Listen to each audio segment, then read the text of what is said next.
seperti ini, jadi nggak seperti huruf kalau kalian biasa menulis di, mata kuliah lain seperti untuk tugas. Jadi kalau bisa hurufnya, bisa rapih dan juga bisa tertata seperti ini dari ketinggiannya. Nah, di sini ada contoh di yang paling atas ini itu adalah, ukuran dari suatu huruf. Jadi di dalam kalau misalnya kita menulis itu, kita kan biasanya sembarang aja antara nulis huruf besar dan huruf kecil tanpa kita tahu, ada batas garisnya, batas atas dan batas bawah. Nah, di sini kita ditunjukkan untuk, misalnya batas atas dari huruf kapital itu kita namakan capline dan batas bawah dari huruf kapital maupun yang huruf kecil, itu kita namakan dengan baseline. Nah, untuk ketinggian huruf kecilnya ini sendiri, ini kita, namakan dengan X height. Nah, di X height ini, ada ketinggian huruf-huruf tertentu yang melebihi ketinggian huruf, X height-nya, seperti huruf T, huruf D, lalu huruf P dan huruf Q ini ketinggiannya melebihi ke bawah, seperti juga huruf G, nanti juga ada huruf K, L, itu juga akan, melebihi dari garis mainline-nya. Nah, di kelebihan-kelebihan dari garis mainline ini yang kita sebut dengan descender. Tapi untuk tiap huruf itu juga beda perlakuannya seperti kalian lihat yang di bawah ini, misalnya di font Hettensweiler, itu ketinggian huruf kecilnya mencapai 81% dari ketinggian huruf besarnya. Misalnya kita anggap aja ketinggian huruf besarnya ini, huruf kapitalnya itu sekitar, 3 senti. Nah, kita anggaplah ketinggian huruf kecilnya di sini dia menggunakan sekitar 2,5 senti. Beda lagi, sama yang Adobe Garamond. Adobe Garamond ini sekitar 60% ketinggian huruf kecilnya dari ketinggian huruf kapital. Misalnya tadi 3 senti, mungkin, huruf kecilnya di Adobe Garamond ini bisa mencapai 1,5 sampai 1,8. Sama juga seperti di font Georgia dan beda lagi ketika kita melihat Bernhard Fashion. Nah, Bernhard Fashion ini ketinggian huruf kecilnya, sangat pendek sekali daripada huruf kapitalnya. Kalau misalnya huruf kapitalnya di Bernhard Fashion kita bisa mengambil 3 senti, nah huruf kecilnya dia bisa, kurang dari 1,5 senti, mungkin sekitar 1 senti, itu bisa untuk di Bernhard Fashion. Jadi nanti bisa disesuaikan dengan, jenis font apa yang mau kalian tuliskan, atau yang biasa kalian, tulis di tugas-tugas. Nah, di sini juga ada, jadi di dalam tipografi itu ada lagi istilah-istilah untuk lengkungan-lengkungan huruf, seperti yang kalian lihat ini, biasanya yang ada, lengkungan-lengkungannya ini, atau ada ujungnya, ada garisnya, ada yang, ujungnya ada yang berupa garis, ada yang berupa lengkungan. Ini biasanya kalau kalian melihat, huruf Times New Roman. Nah, jadi dia memang, banyak sekali seperti motif-motifnya seperti ini di bagian hurufnya. Beda, jenis font, beda juga, penamaannya. Jadi, ada yang dinamakan symmetrical atau yang dinamakan cube serif dan bracket serif. Lalu ada juga di dalam huruf F ini pun, ada 5 jenis huruf F yang lengkungannya berbeda dan punya nama yang beda-beda juga. Jadi ketika kalian memilih satu huruf untuk dituliskan, berarti kalian juga harus memperhatikan, lengkungan-lengkungan yang ada di dalam huruf tersebut. Bisa aja ngambil contoh dari, Microsoft Word, coba ditulis dulu lalu kalian tulis manual di kertas gambarnya kalian. Nah, di dalam tipografi gambar teknik ini juga ada 2 jenis huruf, yaitu huruf tegak dan huruf yang miring. Nah, untuk huruf tegak seperti biasa yang kalian sering tuliskan sehari-hari, tapi kalau untuk huruf yang miring ini, kemiringannya bisa sekitar 75 derajat, tapi nanti dikira-kira aja kalau misalnya kalian menggambarkan di kertas, nggak perlu dihitung presisi harus 75 derajat kemiringannya. Nah, tapi kalau misalnya kalian nantinya setelah UTS itu menggunakan, AutoCAD, nah itu bisa kalian kira-kira untuk garis kemiringannya. Jadi kan kalau misalnya udah digambar digital enak kita, membuat garis untuk memiringkan hurufnya ya, jadi bisa otomatis. Tapi kalau misalnya digambar manual yang sekarang, itu bisa kalian kira-kira aja kemiringannya sekitar berapa. Nah, di dalam, menggambar ini, biasanya huruf yang sering digunakan, itu untuk huruf tegaknya, itu ada, font-nya itu teknik bold, lalu di dalam huruf miringnya, itu biasanya menggunakan jenis font yang ISOC SHX, dan biasanya di masing-masing AutoCAD, itu sudah punya font ini, tinggal kita pilih aja. Nah, di dalam, menuliskan tipografi juga ada untuk ukuran huruf seperti yang saya bilang tadi ketinggiannya, ataupun jarak dari huruf yang satu ke huruf yang lain. Di sini misalnya bisa dibaca ya, kalau yang lebih enak kita membacanya di tabel yang bawah. Jadi tinggi hurufnya misalnya kita simbolkan dengan H, bisa kita ambil seperti yang tadi misalnya 3 senti. Lalu untuk ketinggian huruf kecilnya itu 10/14-nya dari ketinggian H. Lalu untuk yang tipe B ini tadi yang miring maksudnya, itu bisa sekitar 7/10 dari ketinggian H-nya. Nah, ini bisa kalian sesuaikan dengan ukuran, ketinggian dari huruf kapitalnya dulu, baru bisa kalian hitung untuk ketinggian huruf kecil atau jarak antar garisnya, jarak antar kata, dan juga ketebalan huruf. Jadi ini nanti bisa dicoba, gimana kalau misalnya menuliskan huruf menggunakan, sifat-sifat yang seperti ini. Jadi bisa enak untuk mengira-ngira ketebalannya berapa, ketinggiannya berapa, dan juga jarak antar hurufnya berapa. Nah, lalu kemarin kan sudah pernah untuk disuruh menggambar ya sama Pak Hani. Nah, di sini ada, mungkin di sini udah dijelasin belum untuk jenis-jenis garis yang seperti ini? Atau baru menggambar garis-garis aja di kertas gambarnya? Baru menggambar aja, Bu. Oh, baru menggambar aja ya. Oke, kalau gitu saya jelasin di sini, misalnya di sini, ada garis penuh. Garis penuh ini dengan ketebalan yang berbeda-beda kalau misalnya di AutoCAD, dan kalau misalnya kalian menggambarkan manual mungkin, menggunakan, drawing pen dengan ketebalan yang beda juga, atau misalnya kalau nggak ada yang lebih tebal lagi, bisa ditebelin lagi 2 kali, menggarisnya pakai drawing pen yang kalian punya. Nah, di sini biasanya untuk yang paling tebal, dia itu kita gunakan untuk, garis batas kontur, untuk tembok, seperti plafon, dinding, dan yang berhubungan dengan pekerjaan tukang kayu. Lalu misalnya garis penuh dengan ketebalan setengahnya atau 0,5-nya, itu biasanya untuk, garis potongan di dalam kontur dengan skala 1:1 dan juga 1:10. Lalu misalnya garis penuh yang 0,35 ketebalannya itu bisa untuk, garis pandangan dan garis batas konturnya. Lalu ada yang ketebalan 0,25 ini garis pembatas untuk pada semua ukuran garis. Ada juga garis tangan, misalnya di sini bisa garis arsiran atau sambungan, dan juga garis potongan, untuk potongan gambar. Nanti kalian juga akan belajar tentang potongan, misalnya ada potongan AA, BB, dan seterusnya.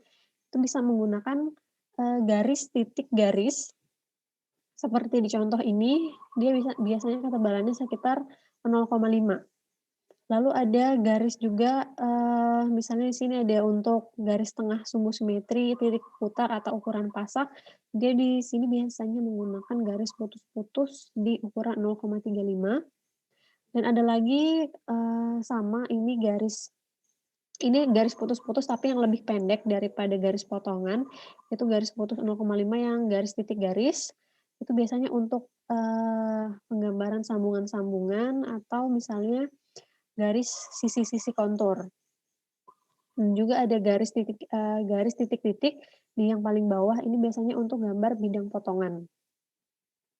Nah, di dalam, untuk menggambarkan ini saya udah mengklasifikasikan beberapa jenis pensil. Di sini kalau misalnya kalian kemarin kan kalau saya lihat tugasnya Rehan itu ada, untuk alat gambarnya kalian menjelaskan tentang pensil ataupun juga, rapido ya atau drawing pen-nya. Nah, di sini misalnya yang sangat tipis kalian bisa menggunakan pensil H, itu biasanya untuk, material, untuk mengisi material bangunan. atau misalnya di dalam material dinding, atau misalnya di dalam potongan biasanya, atau di dalam denah biasanya ada, materialnya, itu bisa kalian gambarkan dengan pensil H, atau misalnya nanti kalian mau menggambarkan dimensi, terus garis notasi, atau garis as, garis sempadan, itu biasanya menggunakan pensil HB, yang lebih tebal daripada pensil H. Sedangkan untuk ukuran yang pensil B, dia ketebalannya sekitar 0,35 mm, itu biasanya itu untuk garis objek, angka dimensinya, untuk kalau garis dimensinya kan tadi di HB, untuk angka dimensinya kita menggunakan yang lebih tebal lagi. Lalu ada juga pensil 2B, ini yang paling sering kalian gunakan, yang dan kayaknya pasti punya ini pensil 2B-nya, itu biasanya untuk objek yang terpotong. Jadi kalau mau menunjukkan dari denah, untuk menunjukkan gambar potongan atau judul gambar, dia biasanya menggunakan pensil 2B ini. Dan ada lagi pensil yang sangat tebal, yang lebih tebal, itu ada pensil 3B, itu biasanya untuk garis batas lembar gambar. Atau nanti misalnya saat kalian membuat etiket, itu ada garis yang untuk, membatasi kertas dan juga gambarnya, itu biasanya menggunakan yang tebal ini, atau di pensil 3B kalau menggunakan pensil. Nah, di sini juga ada lagi, contoh-contoh penggunaan garisnya. Seperti yang saya bilang tadi, ada yang garis tebal.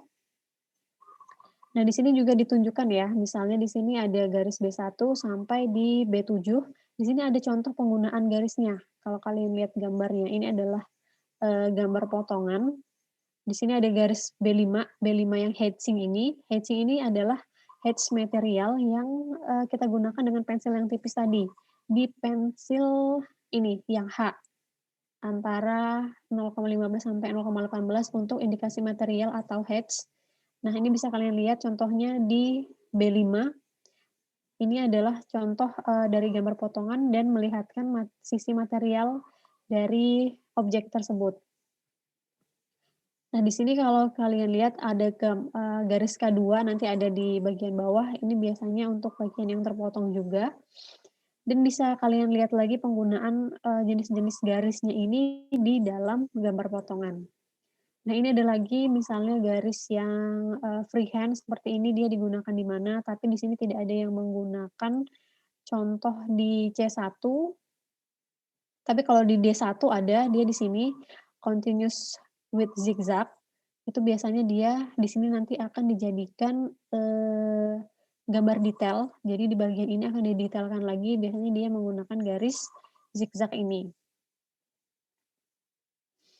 Nah, di sini ada lagi juga untuk dari garis G1 sampai G3, G1 sampai G3 yang seperti ini, penggunaannya nanti akan lebih mudah kalau kalian, langsung menggambarkan objeknya, karena kan ini hanya contoh, jadi mungkin kalian agak susah ketika kalian ngelihat satu-satu garisnya yang mana yang digunakan dan yang mana yang tidak digunakan. Ini juga, penjelasan dari yang tadi sampai di garis K3, di sini juga ada contoh penggunaan garis K3-nya. Nah, di sini juga ada, penggunaan garis yang benar. Jadi kalau ketika kalian menggambarkan ada garis yang lurus, lalu ada garis yang terpotong, dia lebih lebih dia garis yang benar adalah yang seperti ini, di sebelah kiri, bukan seperti yang di sebelah kanan. Jadi garis putus-putusnya harus menempel di garis yang utuh. Kalau kalian lihat yang di sebelah kanan kan garis putus-putusnya nggak nempel di garis yang utuh ini. Lalu begitu juga untuk garis putus-putus yang bersambung antara yang horizontal dan yang vertikal. Ini ketika dia bertemu, ini garisnya harus utuh juga seperti ini, bukan seperti gambar yang di sebelah kanan. Nah, kalian lihat kan bedanya antara yang benar dan yang salah? Seperti itu juga ketika ada 3 pertemuan garis putus-putus, maka pas di pertemuan tersebut garisnya harus menyambung, bukan diputus-putus seperti yang di gambar sebelah kanan. Jadi ini harus diperhatikan ketika kalian di gambar teknik, apalagi di gambar manual. Karena kalau misalnya sudah di gambar yang digital, ini bisa langsung otomatis melalui AutoCAD-nya. Ini juga biasanya yang perlu diperhatikan antara garis yang terputus dan juga garis yang utuh. Nah, tapi beda lagi kalau yang tadi kan antara garis terputus dan garis utuh, dia harus nyambung. Tapi beda lagi dengan, yang seperti ini. Kalau contoh yang di yang pertama, ini garisnya yang garis putus-putus tidak, dekat atau tidak menempel di garis yang utuhnya. Sedangkan untuk yang salah, ini garisnya yang menempel. Lalu di bagian yang seperti ini, di bagian sisi yang sudut dan ada, 1/4 lingkarannya, ini garisnya, menyambung antara garis yang horizontal dan vertikal, dan juga di garis yang melengkungnya juga tersambung ke bagian garis yang utuh. Dan yang salah itu adalah jika kalian tidak menyambungkan garis yang 1/4 lingkaran ini ke bagian garis yang vertikal dan horizontalnya. Begitu juga untuk, bagian garis lengkungan yang berada di antara garis utuh, ini harus digambarkan utuh walaupun tadinya adalah garis putus-putus. Seperti yang di gambar kiri dan yang salah di gambar yang kanan. Jadi kalau kalian menggambarkan garis putus-putus juga itu, gambarnya jadinya salah. Dan juga ada pertemuan 2 garis lengkung. Nah, ketika pertemuan 2 garis lengkung ini juga harus disambung seperti ini. Jadi kalau misalnya kalian menggambarnya dipisah seperti yang di sebelah kanan, ini termasuk, gambar yang salah. Jadi seharusnya disambung garisnya.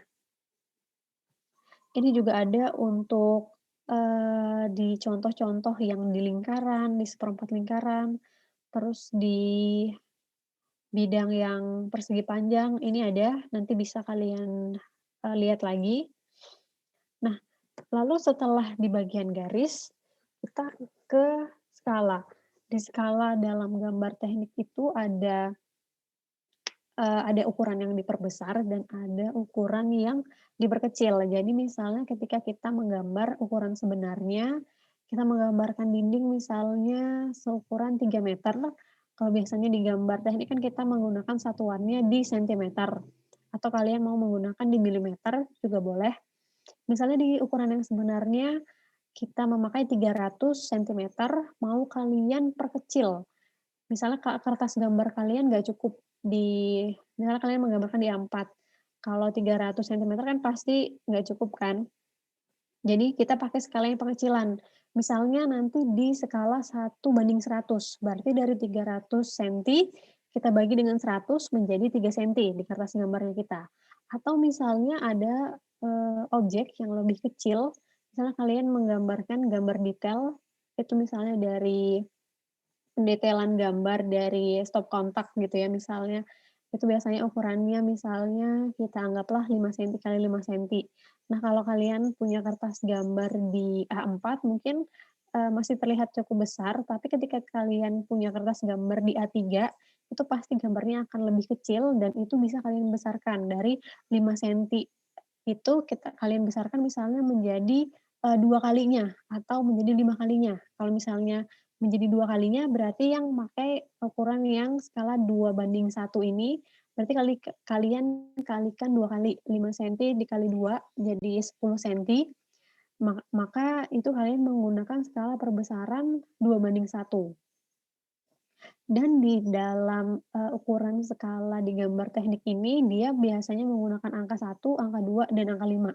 Jadi nggak ada yang namanya nanti skala 1:30 atau 1:60, 70, 1:80, 90, itu nggak ada. Jadi yang umumnya digunakan adalah, dengan angka 2, 5, dan juga 10. Dan variasinya sampai 1:100.000 atau 1:2.000 dan juga 1:5.000. Kenapa seperti itu? Karena untuk memudahkan kalian ketika menghitungnya, mengkonversikan ke skala pengecilan atau ke skala perbesarannya.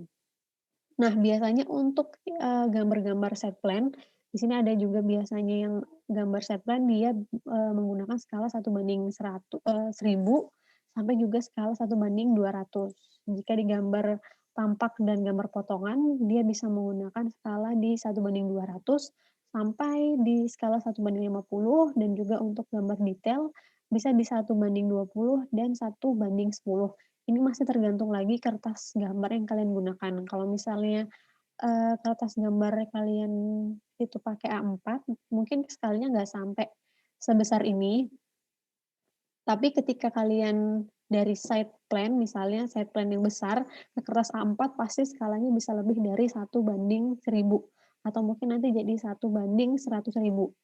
Tapi jika ada untuk yang gambar sketsa, itu tidak berskala sama sekali, karena memang gambar sketsa, hanya untuk, sebagai konsep aja biasanya, jadi nggak gambar, eee, memang gambar engineering, jadi dia biasanya memang tidak berskala. Sampai di sini ada yang ditanyakan untuk di skala ataupun di garis yang tadi?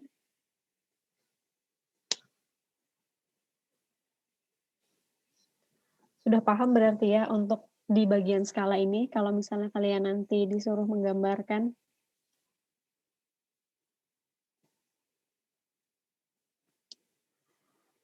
Oke, kita lanjutkan, di sini ada gambar etiket.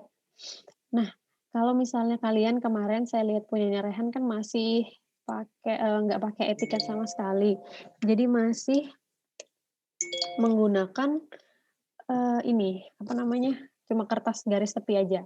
Nah, sekarang di gambar teknik ini kalian menggunakan, etiketnya. Jadi di dalam etiket ini berfungsi sebagai kop gambar atau yang berisi keterangan-keterangan gambar yang diperlukan untuk, menjelaskan gambar ya gambar kalian di dalam kertas ini. Jadi dia biasanya untuk yang paling lengkap, yang menurut standar ISO-nya dia ada nama pembuat gambar, judul gambar, nama perusahaan, nomor gambar, sampai ke data kelengkapan gambarnya, itu lengkap. Misalnya yang paling atas ini kita biasanya lihat, kop perusahaannya, misalnya dari dinas apa, ataupun misalnya kalian ini bisa memakai dari prodi, ataupun dari Universitas Mula Warmannya di yang paling atas.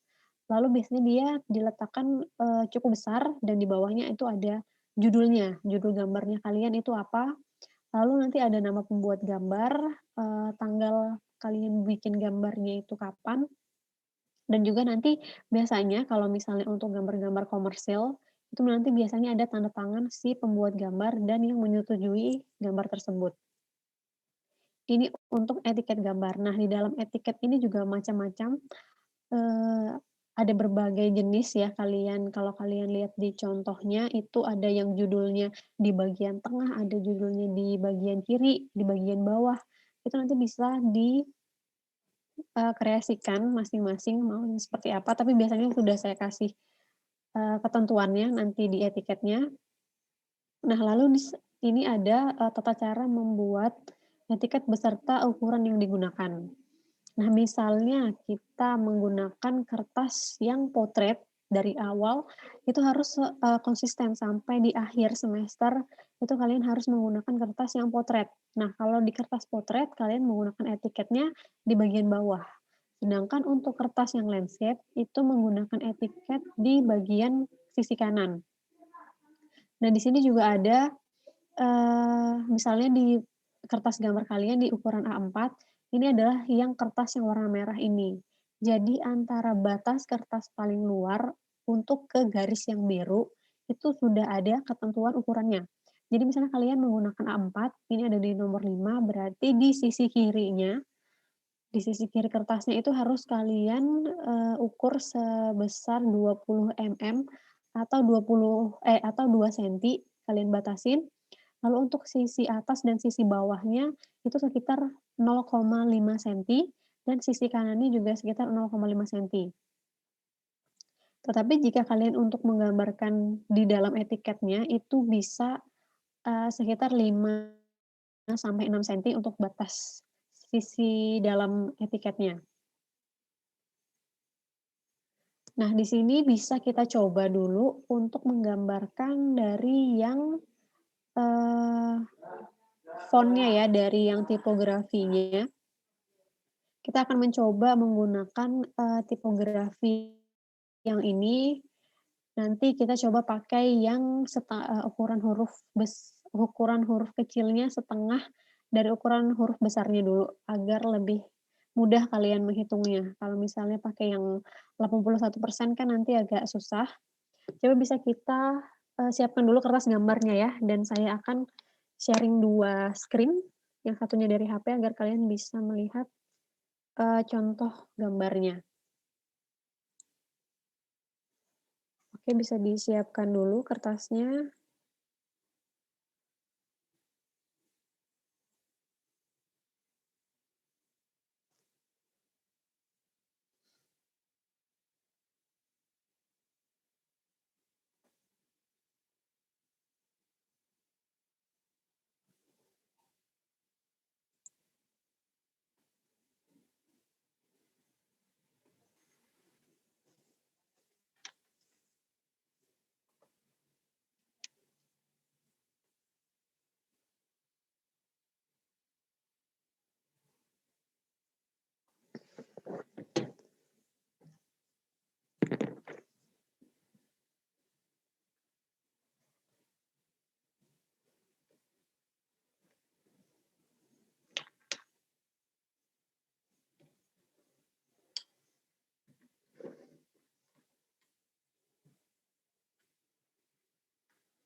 Oke, udah bisa kelihatan ya kertas gambar saya. Bisa, Bu. Nah, di sini kalian bisa menggunakan, gambar atau bisa menggambar garis yang baseline-nya dulu atau garis untuk batas dari tipografinya, garis yang di paling bawah. Jadi ini mungkin di garis dulu sebagai garis bantu, dan ketika kalian nanti menggambar garis bantunya nanti bisa dihapus. Jadi nggak perlu digambarkan lagi garis bantunya. Lalu kita bisa ukur untuk batas atas dari sebuah hurufnya, itu sekitar, kita kasih sekitar 3 senti agar terlihat cukup besar. Misalnya di sini saya kasih sekitar 3 senti, dan kalian gambarkan lagi di garis batas atasnya.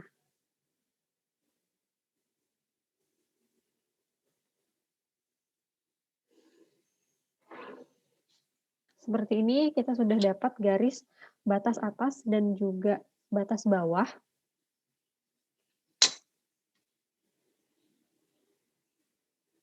Lalu kita ambil garis batas tengahnya, atau untuk garis pembatas huruf kecilnya itu kita ambil aja setengahnya atau 50%-nya, jadi sekitar 1,5 cm.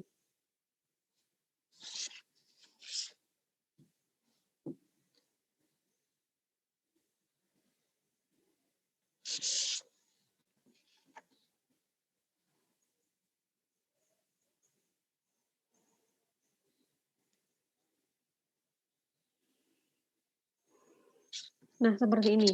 Ini kalian sudah mendapatkan garis batas atas, bawah, dan juga garis batas tengahnya untuk si huruf kecilnya.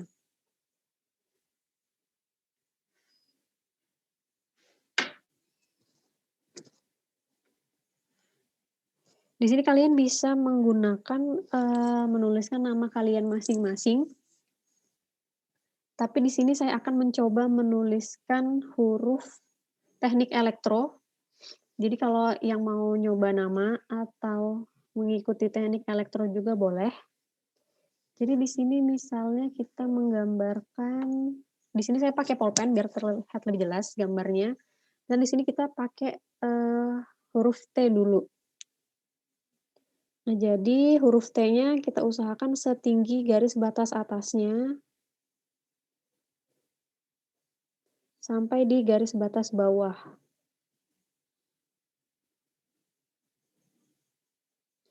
Kalau misalnya kurang tebal bisa ditebalkan lagi.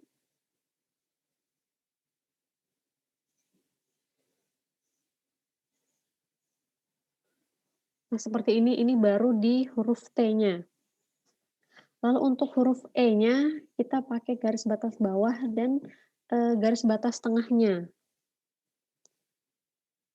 Diusahakan mengenai garis batasnya.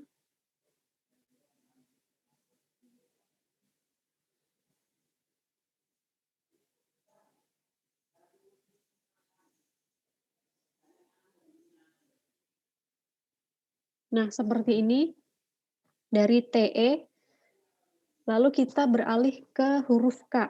Nah, di huruf K sendiri kan dia itu ada garis yang lebih ya, seperti yang saya jelaskan sebelumnya.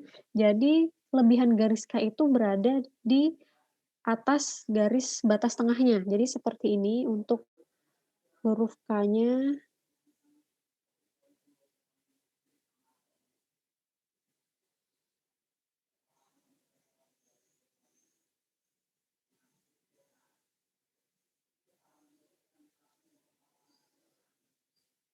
Nah, seperti ini.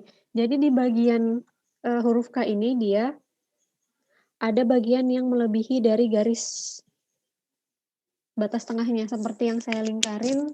Di sini saya lingkarin pakai spidol merah aja biar kelihatan. Nah, dia harus melebihi dari garis batas tengah. Ketika kalian bertemu huruf K, huruf L, huruf D, huruf B, itu dia pasti berada lebih dari garis batas tengahnya. Kalau huruf N, setelahnya ini sama ketinggiannya seperti huruf E. Nah, nanti kalian akan menemukan perbedaan lagi ketika kalian menulis huruf I. Nah, huruf I-nya ini harus setinggi garis tengah dan titiknya yang berada di lebihan garisnya. Seperti ini. Jadi, titik huruf I ini bisa setinggi sama lebihannya dari garis huruf K. Bu, izin bertanya, Bu. Ya, Kalau huruf I-nya huruf besar, Bu, di paling depan itu melewati garis tengah juga, Bu. kalau huruf I yang paling depan, huruf pertama ya, itu nanti digambar seperti huruf T ini. Jadi dia setinggi huruf kapitalnya. Misalnya tadi di sini saya menggunakan 3 cm, berarti ketinggian huruf I-nya itu juga sebesar 3 cm. Kecuali kalau dia di huruf kecilnya seperti di tulisan saya di teknik, baru dia melebihi garis tengahnya aja. Kalau misalnya di huruf kapital, huruf I kan nggak ada titiknya ya di atas. Jadi misalnya di sini di paling ujung ya, coba saya tuliskan huruf I. Nah, dia seperti ini aja. Biasanya kan dia ada sedikit garisnya seperti ini untuk huruf I. Nah, seperti ini kalau kita mau menuliskan huruf I-nya. Jadi nggak ada titik di bagian atasnya. Jadi di sepanjang batas garis atas dan batas garis bawah kita menggambarkannya. Baik, Bu. Terima kasih, Bu. Ya. Kita lanjutkan lagi dengan huruf K, masih sama.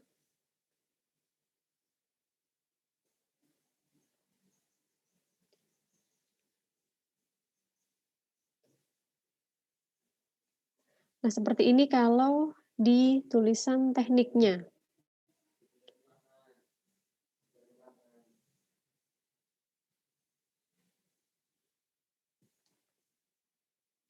Bisa kita lanjutkan untuk huruf elektronya. Nah, huruf elektronya ini kan kita kembali lagi ke huruf yang kapital atau di huruf besarnya. Ini setinggi 3 cm juga.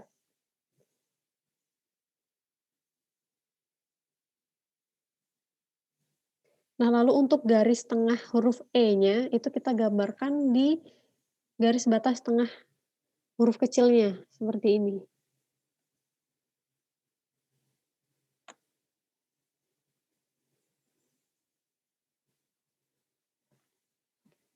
Untuk elektro. Nah, ketika kita menggambar huruf L, itu sama ketinggiannya seperti huruf K.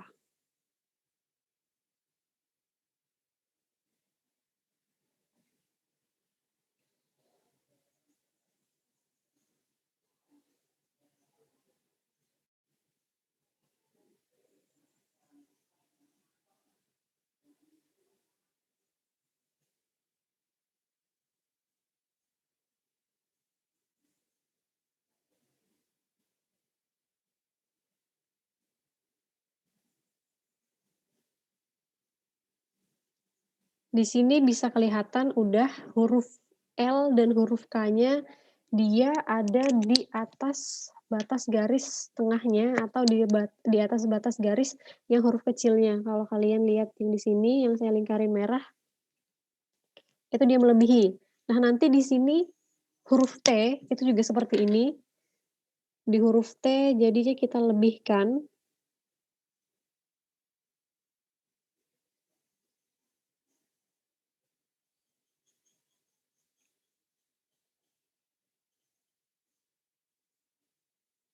Nah, huruf T-nya akan jadi seperti ini.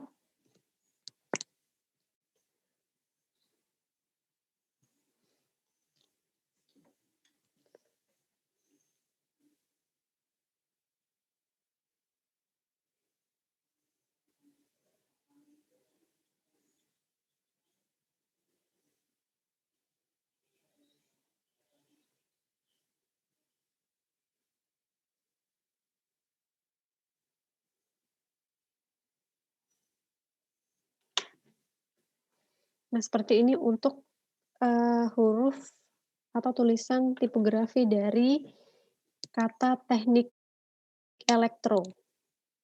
Jadi untuk huruf L, K, dan juga huruf T, dan huruf I itu ada beberapa lebihan yang melebihi garis batas tengahnya atau garis dari batas huruf kecilnya.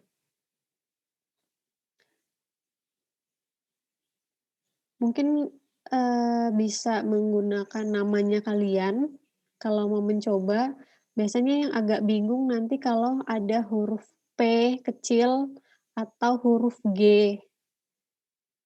Jadi biasanya itu harusnya melebihi, misalnya huruf P atau huruf G, itu biasanya harus melebihi garis batas bawah untuk di lengkungan huruf G-nya itu sendiri.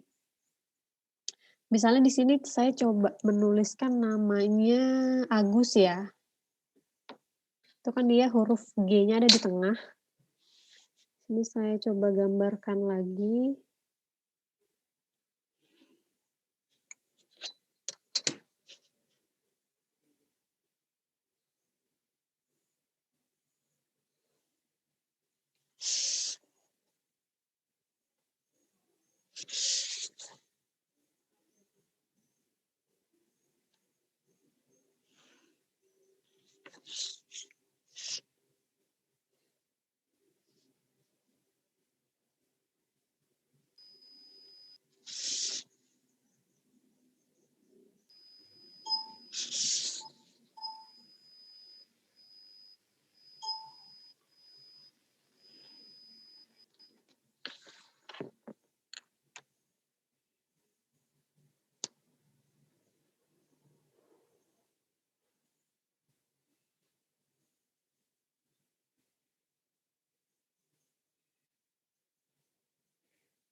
Untuk huruf A-nya masih sama karena dia huruf kapital, jadi dibikin sepanjang batas garis atas dan batas garis bawah.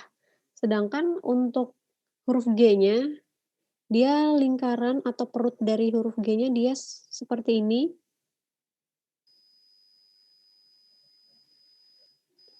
Lalu lengkungan huruf G-nya ada di bawah. Di bawah batas garis yang baseline-nya. Untuk huruf U dia masih sama seperti huruf kecil yang lain.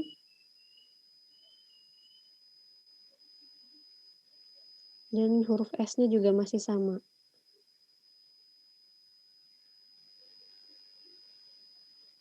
Nah, begini untuk contoh yang ada nama yang ada huruf G, nanti mungkin juga ada yang huruf Y, atau huruf P, itu biasanya ada di bawah batas garis yang baseline. Jadi di sini kalian lihat ini lengkungannya ada di bawah garis batas bawahnya.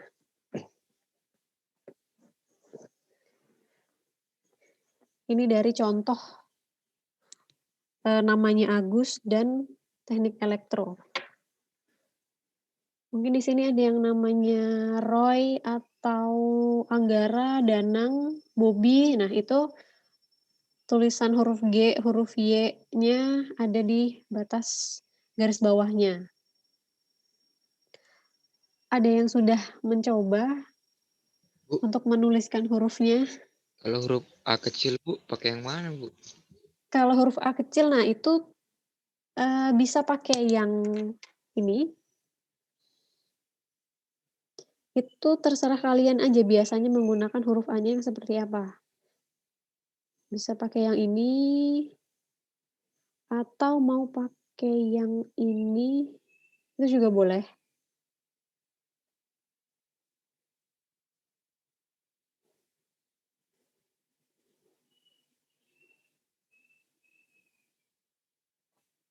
Nah, boleh di antara kedua huruf itu. Tapi nanti misalnya ada tugas, biasanya saya tentukan jenis fontnya, jadi bisa kalian cek di Microsoft Word, ya, kalau misalnya seperti contoh font yang Times New Roman, itu A-nya menggunakan A yang jenis apa. Bu, permisi Bu. Iya. Kalau huruf H itu kan Bu, ada lebih sedikit atasnya Bu. Kalau huruf A kecil. nggak ada. Jadi huruf A itu hanya sebesar batas garis huruf yang kecil. Bukan Bu, huruf H. Oh, huruf H. Ya, kalau huruf H sama. Huruf H, dia seperti huruf K yang tadi. Jadi, garisnya meletuk di lengkungan huruf H-nya sendiri, itu nggak perlu sampai di setengah ukuran garisnya ya, jadi cukup seperti ini aja. Untuk yang huruf H,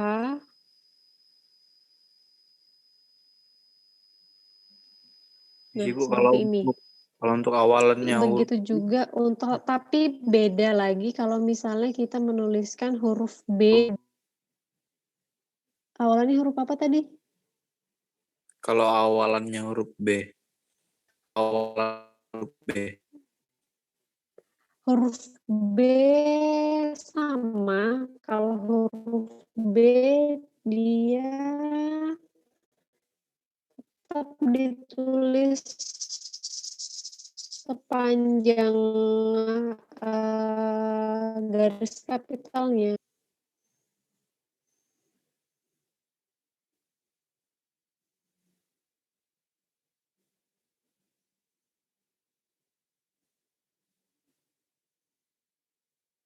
Nah, seperti ini. Untuk di huruf B-nya. Setengah-setengah, tapi ada yang di perut B yang di bawah dia lebih besar daripada yang di atas.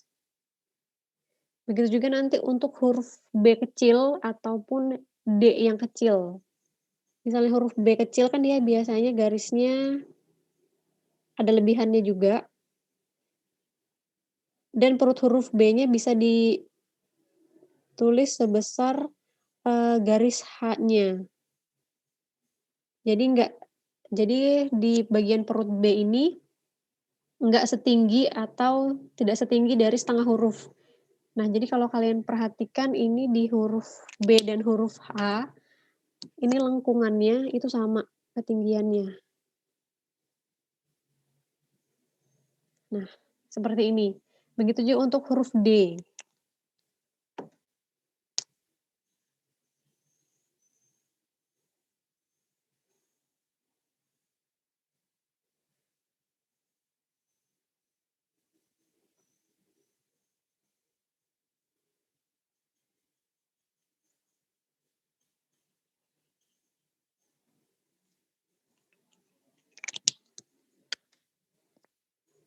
Nah, ini ketinggian perutnya juga sama nih, huruf D, B,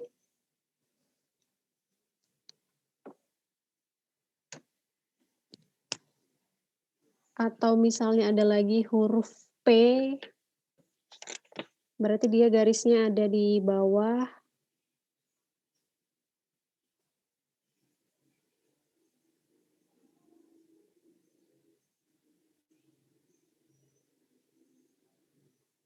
Tapi untuk garis huruf P ini kalau bisa ketinggiannya lengkungan P-nya sampai setengah dari ketinggian huruf atau full di ketinggian huruf kecilnya. Jadi seperti huruf A, cuma dia garisnya di depan dan perutnya ini setinggi seperti huruf A. Tapi kalau untuk huruf D dan B, dia perutnya lebih kecil daripada garis batas tengahnya si huruf kecilnya itu sendiri. Seperti ini. Kalau P nanti jadinya sama seperti huruf Q. Kalau Q seperti mirip seperti huruf G, cuma dia nggak ada lengkungannya.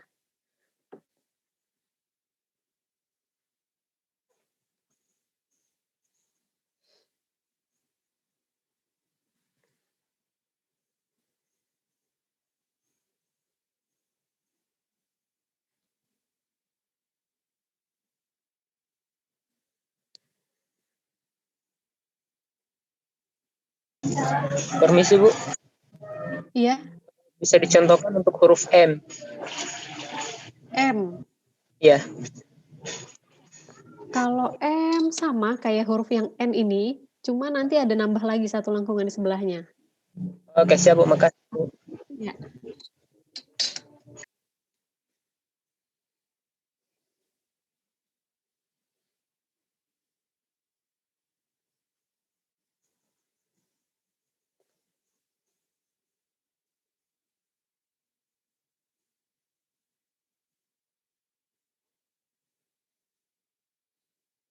Kalau ada yang sudah menggambarkan mungkin bisa di-share ya, biar teman-teman yang lain juga bisa lihat.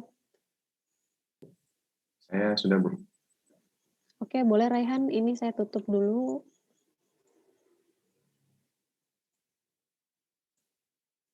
Jadi kita melihat punya Raihan.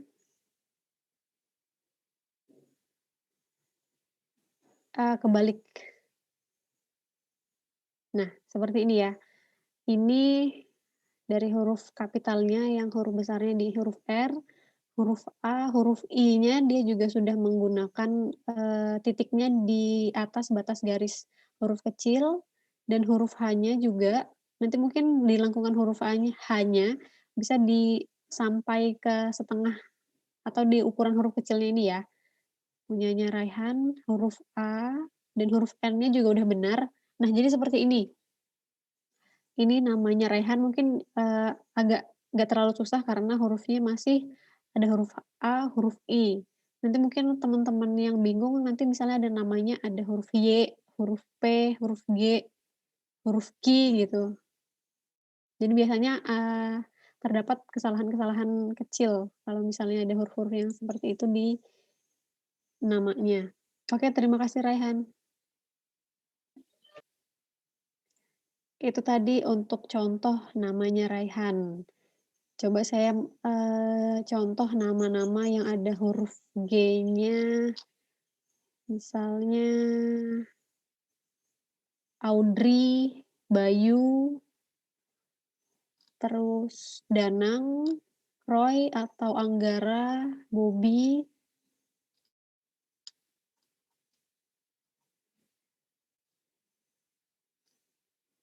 Wahyu, siapa lagi nih? Reno. Nah, coba tuh yang ada huruf G, huruf Y-nya. Atau ada yang sudah menuliskan nama panjangnya juga boleh.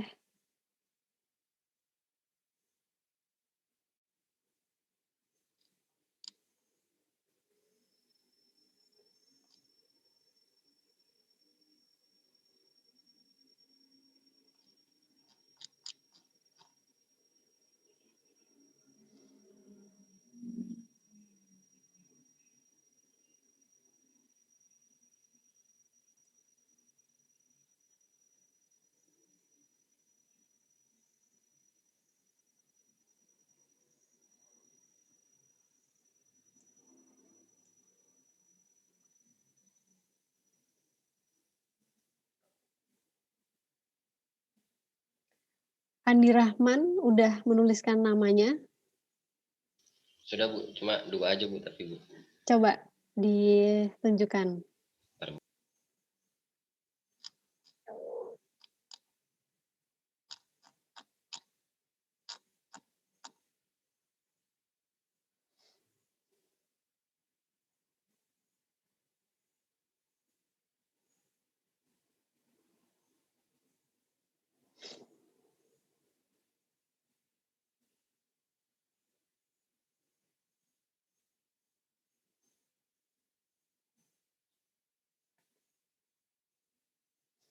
Nah, seperti ini punya Andi Rahman ya, masih pakai pensil nggak apa-apa. Untuk latihan dulu, nah di sini dia udah menuliskan huruf D-nya, garis D-nya, dan huruf I-nya juga lebih dari batas tengahnya. H-nya juga. Nah, yang lain-lainnya udah bener. Coba Andi tulis namanya yang lengkap, karena kan tadi namanya ada zikirnya ya belakangnya. Saya mau lihat huruf Y-nya. Bisa dilanjutkan, Andi.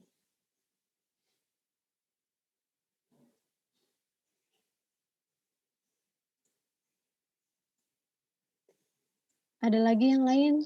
Atau mungkin yang cewek-ceweknya ini? Saya sudah, Bu. Oke, boleh. Tapi bukan nama saya, Bu. Terus namanya siapa? Nama saya sih cuma belakangnya lain. Oh iya, nggak apa-apa. Coba silahkan ditunjukkan.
Nah, ini namanya Irfan ya. Irfan Boy. Oke, saya lihat dari huruf I, R, V, A, N, B, O-nya sudah benar. Nah, di sini huruf Y-nya nih. Huruf Y-nya ini seharusnya bisa menuliskan seperti huruf G, punyanya Irfan. Jadi dia Y-nya seperti huruf V ini, garisnya, lalu ada lebihannya di bawah garis batas bawahnya, untuk lengkungan si huruf Y-nya. Tapi kalau Gitu. bentuk huruf Y-nya, Bu, memang seperti itu, Bu. Huruf Y-nya bisa yang seperti ini, atau Ada yang pakai juga. atau yang pakai yang melengkung itu juga boleh. Yang penting dia prinsipnya, harus lengkungannya itu atau garis lebihannya dari huruf Y ini dia ada di bawah batas garis bawahnya, gitu. Coba saya contohkan ya huruf Y-nya. Baik, Bu.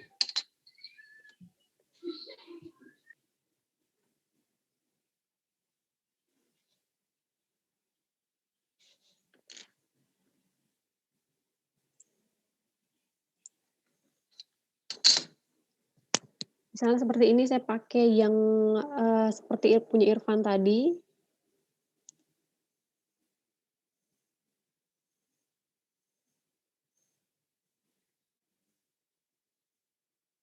Jadi seperti menggambar huruf V-nya itu Irfan, seperti punya namamu, huruf V-nya lalu dibikin, garis lebihannya dia di bawah batas bawahnya. Atau ketika kamu menggunakan huruf yang lengkung itu juga sama, seperti menggambarkan huruf U, baru nanti garisnya atau garis lengkungan ini di bawah baseline-nya. Nah, seperti ini. Ini untuk Y yang melengkung dan yang tidak. Baik, Bu. Terima kasih, Bu. Iya. Jadi kurang lebih sama seperti huruf G itu sama.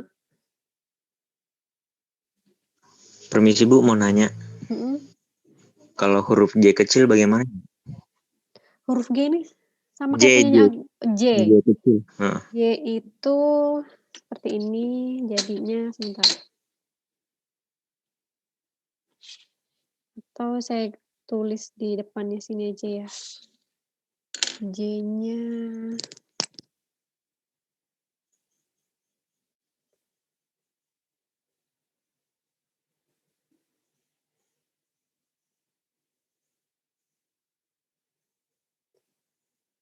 J-nya seperti ini, kadang ada yang pakai garis seperti garis pendek atau ada yang nggak pakai garis sama sekali juga boleh. Jadi dia batas lengkungannya itu juga melebihi dari garis batas bawahnya.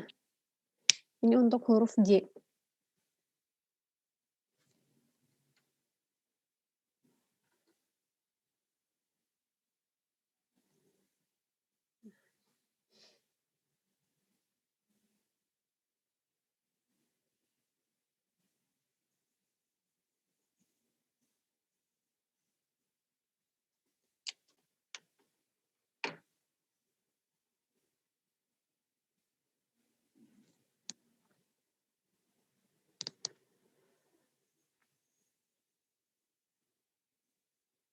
Ada lagi yang sudah menuliskan namanya mungkin?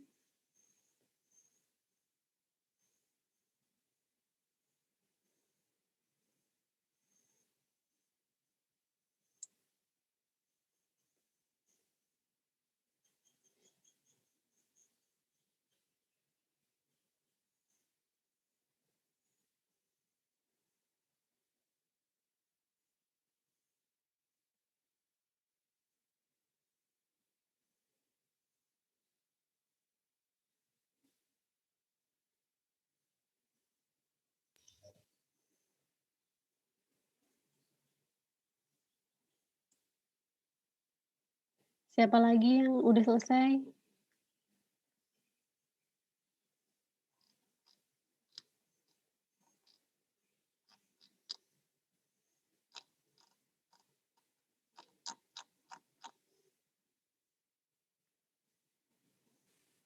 Y yang benar kayak dicontoh ibunya ya, Bu ya?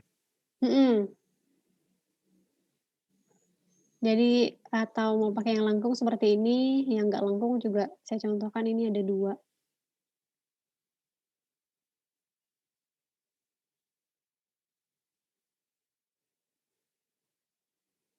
Bu, kalau F Ya. kecil bagaimana, Bu? Kalau F, nah kalau F ini seperti huruf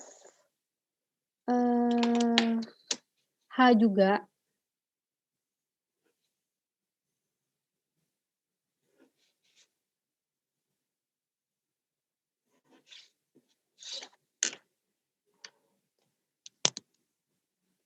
Jadi dia ada lengkungannya sedikit yang lebih tinggi daripada batas garis tengahnya.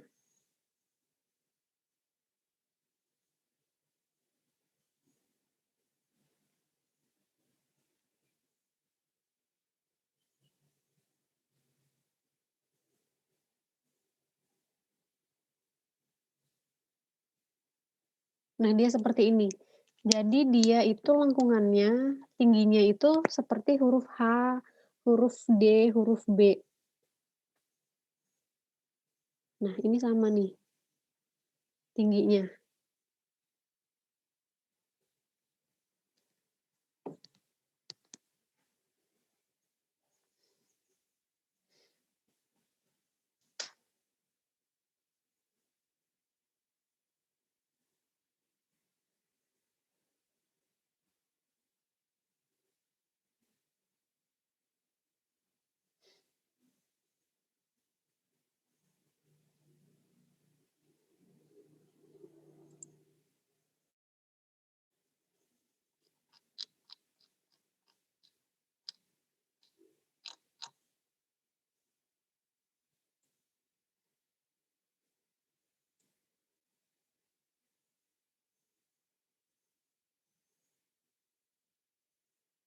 Bu, bisa lihat huruf A yang besar kah, Bu? Yang Ibu contohkan tadi. Ini. Ayo, Bu.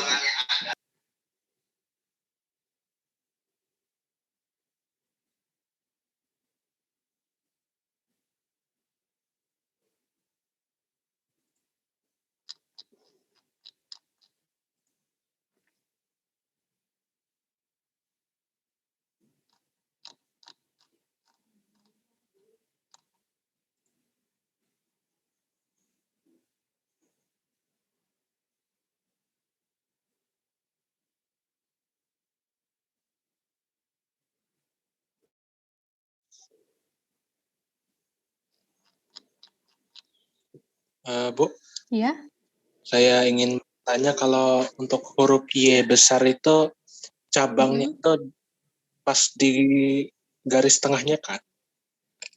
iya betul. Jadi coba saya tuliskan di sebelah Agus ini ya.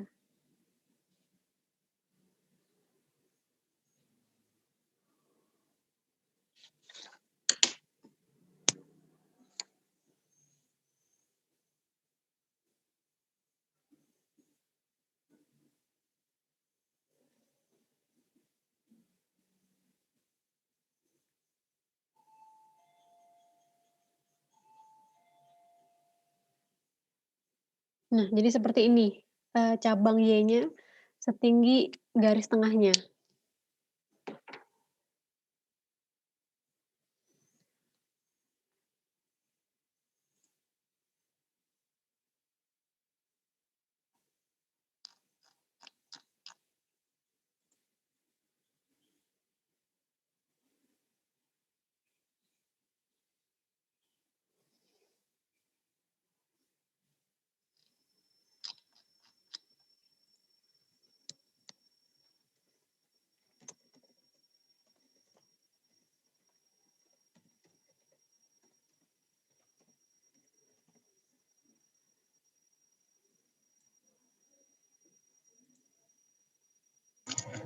Bu, saya Ya, bisa dikoreksi. sebentar ya. Siap, Bu. Bu, Oke, silahkan. Bisa di-share screen mungkin.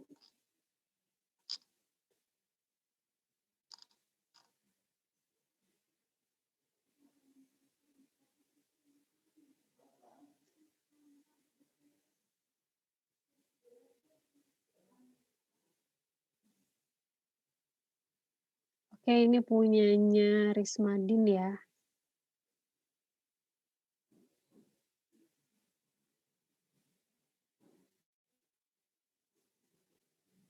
Nah, Rismadin Rashid.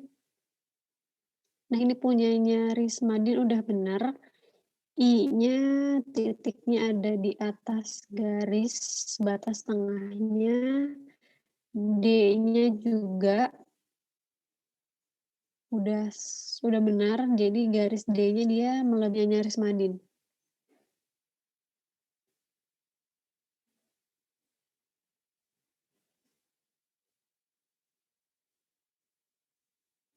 Oke, terima kasih Rismadin.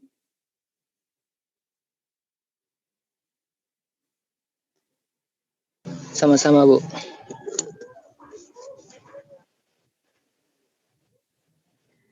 Oke, saya sambil jelaskan untuk tugas yang minggu depan ya.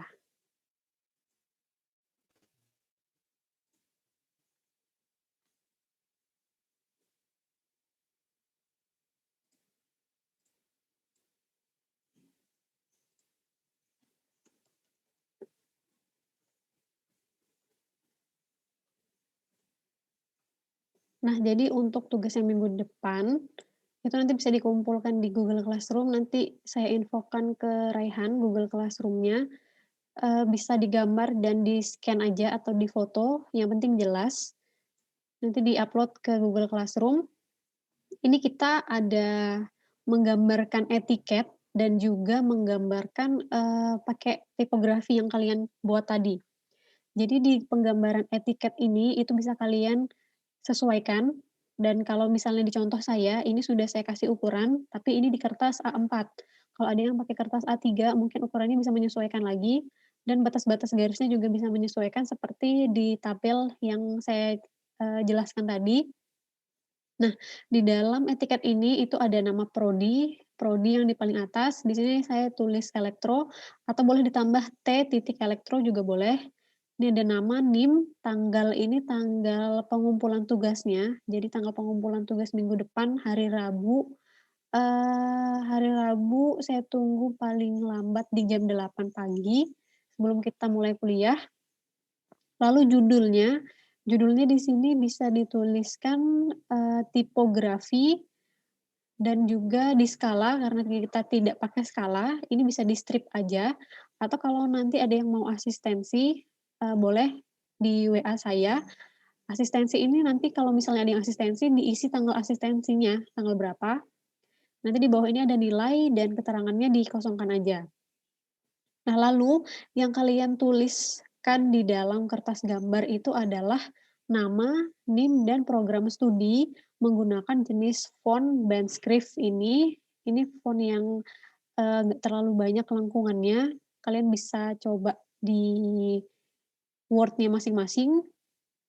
Nanti nulis Band-Script ini seperti apa.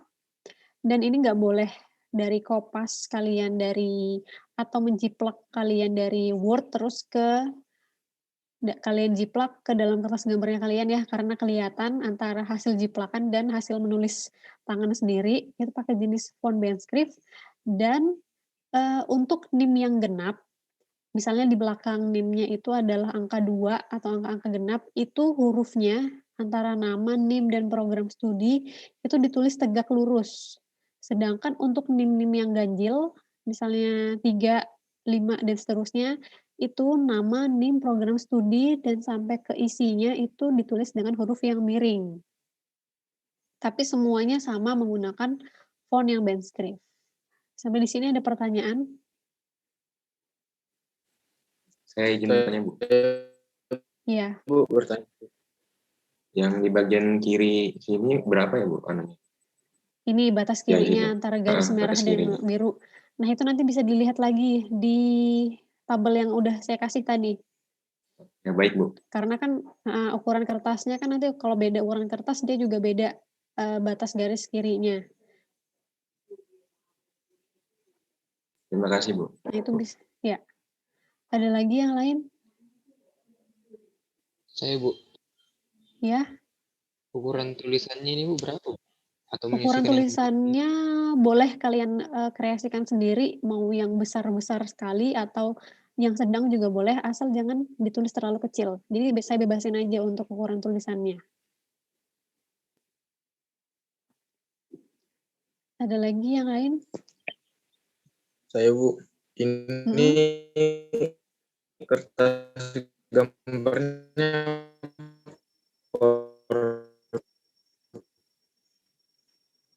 Gimana Rido? Maaf putus-putus. Nah, kalau potret atau landscape itu kalian sesuaikan lagi. Kalian sukanya potret atau landscape, tapi saya tegaskan kalau misalnya kalian sudah memilih, misalnya kalian memilih landscape, itu kalau bisa sampai di tugas yang paling akhir itu harus landscape terus, jadi konsisten. Jadi ketika kita baca atau ketika kita buka lagi file-filenya kalian, itu nggak bolak-balik. Nah, tapi ketika kalian pengen yang potret, itu boleh. Nanti etiketnya ada di bagian bawah. Nah, itu kalian sesuaikan lagi sama ukuran etiket kalau yang potret gimana. Karena di sini saya contohkan yang landscape-nya aja. Dan untuk tulisan di dalam etiket, ini ada prodi sampai di keterangan. Nah, itu juga fontnya, karena tadi sudah belajar tipografi, nah fontnya ini ditulis tegak semua, tegak lurus semua, dan juga bisa rapi, seperti kalian menulis yang tadi. Seperti nama, NIM, dan program studinya. Jadi di sininya udah rapi nih, nama, NIM, dan program studi. Tapi ketika di etiketnya nanti tulisannya nggak rapi kan jadinya kurang bagus. Jadi diusahakan konsisten untuk di dalam etiketnya juga. Gitu, ada lagi pertanyaan? Ini nanti saya share kok ke Raihan.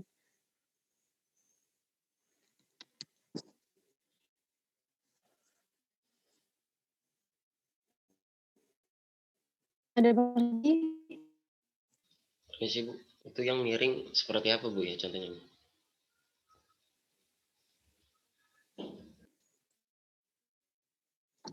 Yang miring seperti yang tadi. Nah ini tipe huruf miringnya. Ini yang tegak, yang seperti kalian atau yang saya contohkan tadi itu yang tegak. Nah kalau miringnya dia seperti ini. Kalau kemiringan, kalau biasanya di sini sekitar 75 derajat, tapi nanti kalian sesuaikan aja sama kertasnya kalian, karena kalau kalian nulis semuanya diderajatin 75 kayaknya agak susah. Jadi ya kira-kira aja kemiringannya berapa, jangan terlalu miring dan jangan terlalu tegak. Jadi nanti nggak kelihatan bedanya antara, miring dan tegaknya.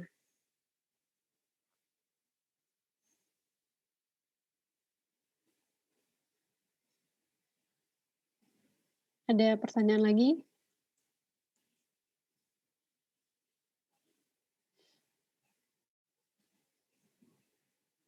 Nah, di sini tadi ya ada tabel batas marginnya. Nah, nanti ketika kalian pakai A4, itu batas atas, kanan, dan bawah akan berbeda ketika kalau kalian pakai A3.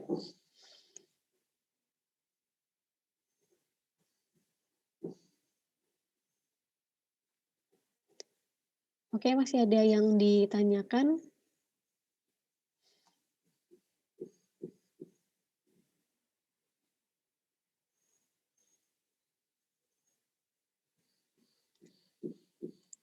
Berarti udah paham semua ya untuk tugasnya yang minggu depan. Jadi kalau mau asistensi boleh nanti dikirim aja gambarnya ke WA, nanti saya koreksi. Oke, kalau tidak ada pertanyaan lagi, saya akhiri pertemuan hari ini. Terima kasih untuk yang sudah join di kelas hari ini.